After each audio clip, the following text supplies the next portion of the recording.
Chamisul. This here is a staple of the South Korean nightlife scene, and it is a type of soju.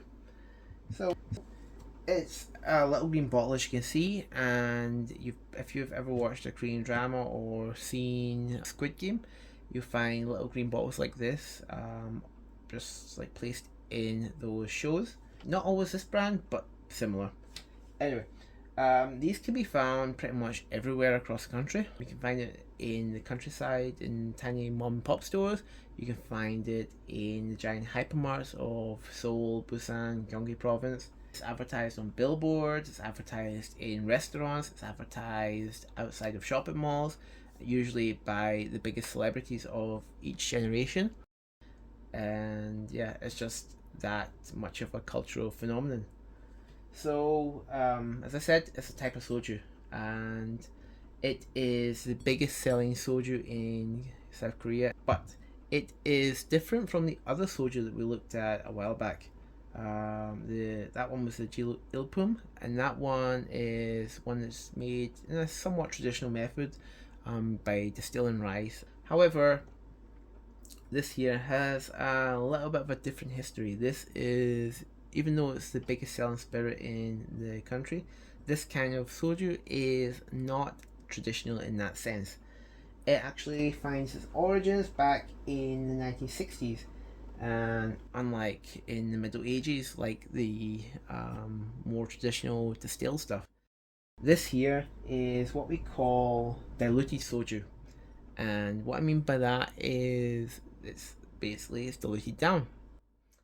So way back in the 1960s, Korea was going through a period of population growth and also at the same time food shortages, which meant that the government decided to ban distilleries from fermenting and distilling rice to make alcohol.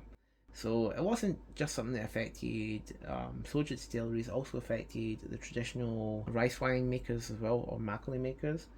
But distilleries in particular, they got hit hard because traditionally they used rice to make their product, and now they could no longer do that. So what did they do? Well, they innovated. They just had to innovate to survive, because if they did not, they would die. So what they did was, instead of using rice, they used pretty much whatever they could get their hands on. Could be any other grains, it could be fruits, it could be just whatever they could use. They used that in order to make a spirit. That spirit was obviously not going to be traditional soju because it was not made with rice. So they used whatever they could get their hands on. They would distill it in the column still, and they bring it all the way up to like 90-95%. Basically as high as you would take vodka in order to get a pure spirit. So distill it all the way up to that point, and then they would dilute it back down again. That's where the name diluted soju comes from. And then they would add some sweeteners or add some flavorings into the bottle and then bottle it. And those sweeteners, those flavorings would help create the house style of the soju, because obviously if you're distilling every single soju up to 95% and then you water it down again, obviously that it's going to take away a lot of the differences between the brands. They also have like differences in ABV too. That's also how they would differentiate themselves.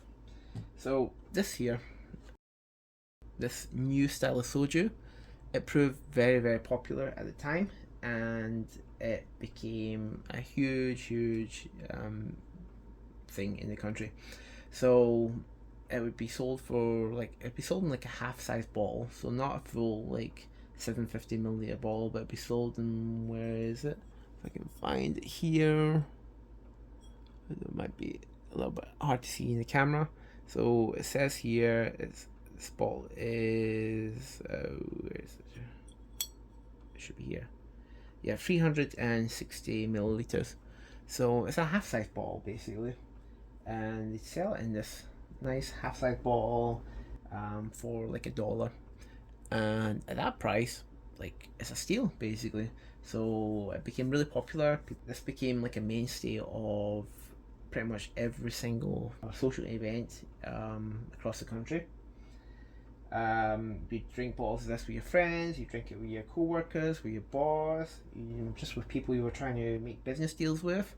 Um, you'd have it with food, you'd have it with meat, raw fish, like an assortment of little side dishes. And that was where this spirit in particular, this kind of diluted soju, tended to shine. Because of the way this is made, you could say that it's somewhat similar to vodka. And that is true in the sense it's made in pretty much the exact same way. But I wouldn't call it vodka because, for one, you water this down far more than you would with vodka. Vodka usually goes to about 40%, sometimes a little bit higher, but usually 40%. This here is, take for example this one. I don't know if we can see this in the camera, if it's clear or not. If it's not, it says here is 21%. No, sorry, 20.1%. Sorry, 20.1%. So this is 20.1%, and that's about average for this kind of spirit, this kind of diluted soju. Some of them end up at like 15-16%, some of them go up to about 25%, but they're sort of in that range. This is basically squarely in the middle. In the older days, there used to be a little bit more to the stronger side, like the 25% side, but younger generations often preferred like weaker, lighter spirits. So a lot of the new sojus coming out these days tend to be around about 15-16%, and there's some flavored sojus that are as low as like 11-12%. Yeah, the market in terms of what people want over the years has changed, but at the end of the day, it's still the same base spirit that's been really popular since the 60s. Anyway, this here, as I said, this comes in at 20.1%, and we can see the ingredients at the back too. So it got the percentage here, and then next to it, it says what's inside this. So basically, what we have is ethanol. We also have fructose. We also we have here erythritol and stevia. So we've got three different sweeteners here: stevia, fructose, and erythritol. That is going to, I don't know how much sweetener they actually use in this, but it should at least mean that the spirit itself should be at least slightly sweet. It will definitely not be bone dry, that's for sure. And honestly, if it was bone dry, it would just probably taste like watered down vodka, to be honest, and that's not what people are looking for. So the sweetness should help give it some body and flavor. Anyway, so let's pour this out, shall we? Pour out. Small pour. Okay, so Chamisul. Chamisul. Classic brand. Their little frog symbol, that's basically the mascot of the brand, a frog. So anytime you ever see like Korean alcohol that's a picture of a frog in it, it's probably from the same company. Hi Jilo. They also make beer too, but they're mostly famous these days for the soju. Beer as well, but soju's that's the thing, especially the Jilo part of the company. Anyway, so let's smell it. Okay. So what we have here is, honestly, there's not a lot going on, to be honest. You don't really get much. You get some ethanol notes. So you have some alcohol, a little bit of antiseptic, somewhat like, I guess, like a hospital in a way. I don't mean that in a bad way, but you know what I mean. So yeah, mostly you get some alcohol there. There is a sweetness though. I will say there, you can definitely tell there's a sweetness to it just by smelling it. It's faint and in the background, but it does smell sweet. So what I mean though when I say it smells sweet is that the sweet smell is, it's not fruity. It's not like caramel or anything like that, but it's more like simple syrup, if you know what I mean. It's like taking white sugar, boiling it in some water, and the fumes coming off that. That's what we get here. That's the scent that lingers in the background. Like simple syrup. You could even maybe say cotton candy. Maybe some cotton candy there too. Yeah, that's the sweet smell you get. A mix of alcohol and cotton candy, simple syrup fumes. That's kind of what you get there. But really, there's not a whole lot on the nose to experience. So let's move on. Let's taste it.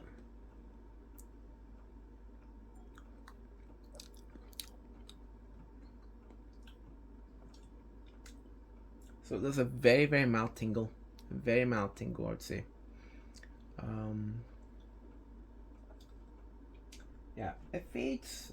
Like there's a burn, but it fades, and behind that, you get sweetness.